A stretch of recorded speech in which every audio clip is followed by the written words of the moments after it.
یو څو ورځې مخکې زمونږ کور ته دلته تبلیغیان راغلي وو، دروازه یې وټکوله، دعوت یې راکړو د مونځ او د جومات د راتګ خبرې وکړې.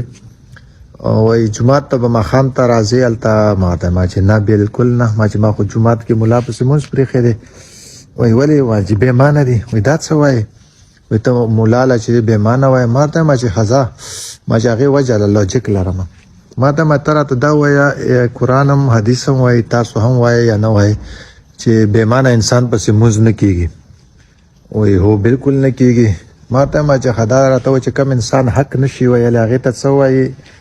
وایي چې ایمان یې کمزوري. ما چې کوم انسان د الله نه علاوه د بل چا نه یېرېږي هغې ته څه وایي؟ وایي ایمان کمزوري وي، ځکه چې ویره خو یو د الله نه پکار ده. ما چې ښه ټیک شوه. ما ته چې ما په افغانستان کې په سقوط چې شوی دی، طالب راغلی دی، هغې نه را دېخوا ما په ملا پسې مونځ پرېښی دی. هغه طالب کیسه خو بیله. ما ته چې هغه علما چې کوم د طالب حمایتیان نه دي، یا وایي چې یاره مونږ تبلیغیان یو، مونږ دې شیانو کې کار نه لرو، نه ټوپک راخلو نه اسله. ما چې هغه علما چې کوم درس و تدریس و دې سره ډایرکټ دی، په افغانستان کې یا لاس ډایرکټلی نشته.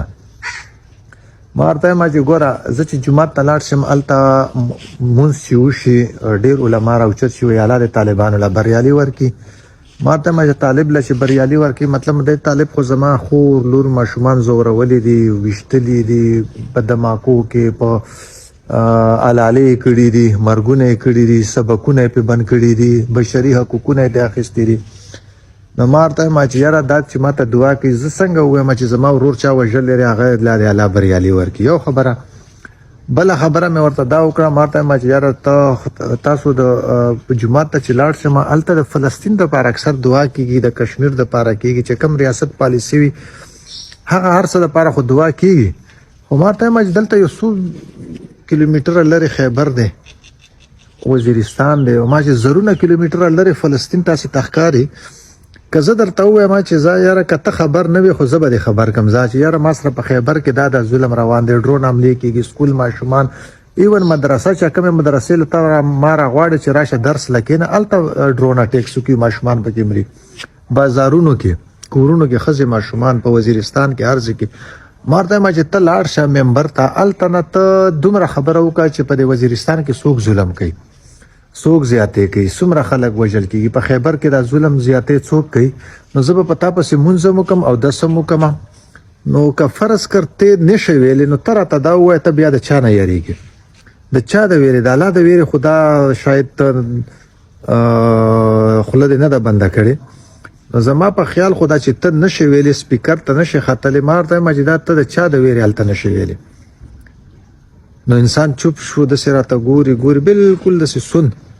ما ورته وایم چې ته لاړ شه ممبر ته، زه درته د مؤمن درجه ښیم چې تاسو وایئ چې مؤمن هغه دی چې ظلم وګوري په زور یې راایسار کړي، چې په زور نه وي په خوله خو ووایي، که په خوله نه وي ما چې په زړه کې تکه ورته په زړه کې فرض کر وایي چې نو بیا خو ته ډېر کمزور ایمان والا یې، ته خو ډېر کمزور ایمان والا یې. آیا په دې کمزور ایمان پسې زما لمونځ کېږي او دس کېږي چې دومره انسان کمزوري شي چې هغه حق نشي ویلی؟ زما رهبر کله کېږي؟ ځکه چې امام خو رهبر دی. چې زما مخکې شي خو هغې پسې ما نیت وتړلو، نو آیا ما په تا پسې مونځ کېږي؟ نو بس سړی بلکل چوپ غلی ولاړو. نو موږ د علماو سره دشمني نشته. زموږ د خبرې مطلب دی چې موږ د علماو سره هیڅ دشمني نشته، خو د علماو نه په حیثیت، ما ورته وایم چې په حیثیت مسلمان، ته مسلمان زم مسلمان، په حیثیت مسلمان زما ملګری ورور خو مې یې که نه، مسلمانه مې ورور مې پښتونه مې په یو هغه باندې خو را سره ودرېږه که نه. تو صرف دومره ووایه چې زما په پښتون ورور ظلم روان دی. ته په عربي باندې ظلم چې کېږي، په کشمیري کېږي، په هغې خبره کې، زما په سره چې کوم ظلم روان دی په هغې خبره نه کې. نو بس بیا ورسره هیڅ جواب نه و. نو ما ورته وایم چې زما سره جواز دی چې زه عالم، ما جومات سره دشمني نشته، جومات ته نن هم ځم، هلته مونځ وکړم ځان ته، خو عالم پسې ځکه چې زما رهبر دی بېمانه کمزوری دی. د پاکستان د فوج د یارې چې خبره نشي کولی، خو په خوله راته وایي چې نه دا ویره ده صرف د الله نه پکار ده. نو په دې دلیل باندې چې زمونږ علما ته دا وایو چې بھئی مونږ ستاسو سره هیڅ دشمني نشته، مونږ دشمنی دې سره ده چې ته حق نشې ویلی. ته ما ته په خوله یو څه وایې، عمل بیا بل رنګي. خپله د الله نه د فوج نه یریږي، د ادارو نه یریږي، په د وظیفو خیال دې ساتي خو بل توای چې نه د الله نه علاوه د بل چا نه ویره مل لري مننه